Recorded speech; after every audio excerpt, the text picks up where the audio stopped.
Video viral हो रहा है जिसे देखकर आप दहल जाएंगे। तस्वीर बानगी है उन हैवानों की जो लॉ एंड ऑर्डर से बिल्कुल खौफ नहीं खाते। 2 दिन पहले कैमूर का रामगढ़ जल उठा था, उपद्रवियों ने आगजनी की और चारों ओर दहशत फैल गई।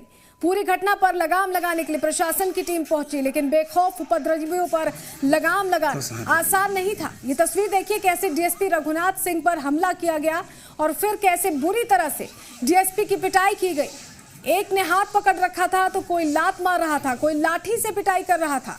डीएसपी लाचार थे, कोई थप्पड़ों की बारिश कर रहा था, किसी ने भी वर्दी की मर्यादा नहीं रखी। उपद्रवियों ने 97 गाड़ियों को फूंक दिया।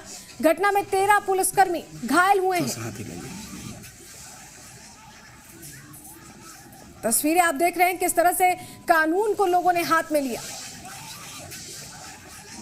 ये वीडियो बहुत तेजी से वायरल हो रहा है। ये तस्वीर बानगी है उन हैवानों की जो लॉ एंड ऑर्डर से बिल्कुल खौफ नहीं रखते। दरअसल 2 दिन पहले कैमूर का रामगढ़ जल उठा था और यहां पर जब डीएसपी पहुंचे तो उनके साथ कुछ इस तरह का बर्ताव किया गया।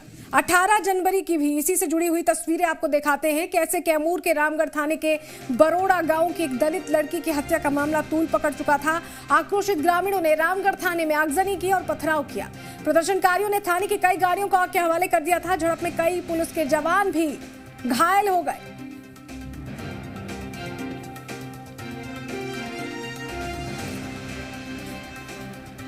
कैमूर में डीएसपी रघुनाथ सिंह के साथ कई पुलिसकर्मियों की पिटाई के मामले में डीएम नवल किशोर चौधरी और एसपी मोहम्मद फरगरुद्दीन की बैठक चल रही है। रामगढ़ थाने में पुलिस बल के साथ ये बैठक जारी है। जी मीडिया संवाददाता मुकुल हमारे साथ जुड़ गए हैं फोन लाइन पर कैमूर से। मुकुल, पूरा अपडेट दे इस खबर पर। जी सलोनी, अभी जो लड़की की मौत हुई थी उस मामले में परिजन बता रहे हैं कि लड़की के साथ दुष्कर्म करके हत्या किया गया है, लेकिन प्रशासन सीरियस से खाली करते हुए डीएम नवल किशोर चौधरी ने उसकी रिपोर्ट निकलवाई है। बाकायदा वो लड़की ट्रेन के सामने चली गई है और ट्रेन के ड्राइवर का वहां पे मेमो आया है कि लड़की गिर गई है। जैसे ड्राइवर कोई घटना घटती है तो स्टेशन पे खड़े होकर। मुकुल, आप हमारे साथ जुड़े रहिए, आपके पास वापस हम लौटेंगे। नवल किशोर चौधरी साहब खुद हमारे साथ जुड़ गए हैं, डीएम है कैमूर के। नवल किशोर जी, आपसे समझना चाहेंगे इस पूरे मामले में एक तो कानून लोगों ने हाथ में लिया ही है, इसके अलावा क्या कुछ कार्रवाई अभी चल रही है? क्योंकि परिवार वालों का कहना है कि गलत जांच हो रही है। किस तरह से आप लोग इस मामले को टैकल कर रहे हैं?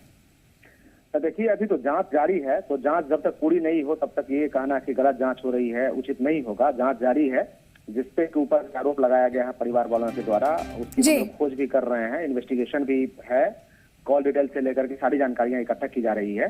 दूसरी तरफ जो थाने पे हमला हुआ है और हमारे पदाधिकारियों पर हमला हुआ है, हम लोगों ने चिन्हित कर लिया है, एफआईआर दर्ज है और छापेमारी जारी है।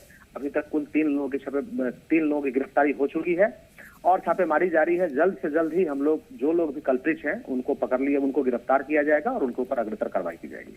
नवल किशोर जी, ये भी समझना चाहेंगे, डीएसपी वहां जाते हैं, मामले को कंट्रोल करने की कोशिश करते हैं, लेकिन जो आम लोग हैं वो हमला कर देते हैं। वीडियो भी वायरल हुआ है, उस वीडियो के जरिए क्या आप उन लोगों की पहचान कर रहे हैं जिसने डीएसपी पर हमला किया था? बिल्कुल, उनकी पहचान हो चुकी है और वो लोग नामजद भी हो चुके हैं। उनका नाम एफआईआर में है और अज्ञात लोगों पर भी जो कैमरे में नहीं दिख रहे हैं, जो वहां थे, उन लोगों को भी पहचान एक एक करके की जा रही है और सभी लोगों के विरुद्ध सख्त से सख्त। कितने लोगों को आरोपी इस मामले में बनाया गया है, नामजद जिनको किया गया हो, और उनमें से कितनों की गिरफ्तारी नवल किशोर जी हो चुकी है? 80 से ज्यादा लोगों को नामजद किया गया है और करीब 2000 लोग अज्ञात में हैं और उसमें से अभी तक 3 की गिरफ्तारी हो चुकी है और की गिरफ्तारी के लिए छापेमारी जारी है और हम लोगों को जल्दी सफलता मिलेगी। बिल्कुल। नवल किशोर जी, ये भी समझना चाहेंगे आपसे, कैमूर में क्योंकि अभी हालात नियंत्रण में आप लोग करने की कोशिश कर रहे हैं, थोड़ा आपाधापी का माहौल है, तो किस तरह से यहाँ पर पुलिस की तैनाती की गई? क्या अतिरिक्त पुलिस बल भी आप लोग ने बुलवाया है? कैमूर में अभी हालात बिल्कुल नियंत्रण में है और हमारे पुलिस बल और मजिस्ट्रेट उस रामगढ़ पूरे थाना के आसपास, पूरे थाना में भी जगह जगह पे फैले हुए हैं। उस गांव में जहां के जो मृतका रहने वाली थी, उस गांव में भी हमारे पुलिस बल और मजिस्ट्रेट हैं और हम लोग पूरी तरह सजग हैं। तो और कहीं कोई दिक्कत है नहीं। हमने सारे पदाधिकारियों को, जो कनीय से लेकर के वरीय पदाधिकारी हैं, उनकी प्रतिनियुक्ति की गई है और हम लोग एक एक क्षण की खबर वहां से ले रहे हैं। बिल्कुल, बहुत शुक्रिया नवल किशोर चौधरी साहब, डीएम हमारे साथ जुड़े हुए थे कैमूर के, जिन्होंने पूरे ताज़ा हालात को लेकर जानकारी दी है। 80 लोगों के खिलाफ नामजद केस दर्ज हुआ है। इसके अलावा कुछ और भी हैं जिन पर केस दर्ज कर लिया गया है और लगातार छापेमारी की कार्रवाई जारी है। बहुत शुक्रिया मुकुल जुड़ने का आपके लिए भी। पटना के चर्चित विपुल हत्याकांड में पुलिस को बड़ी कामयाबी मिल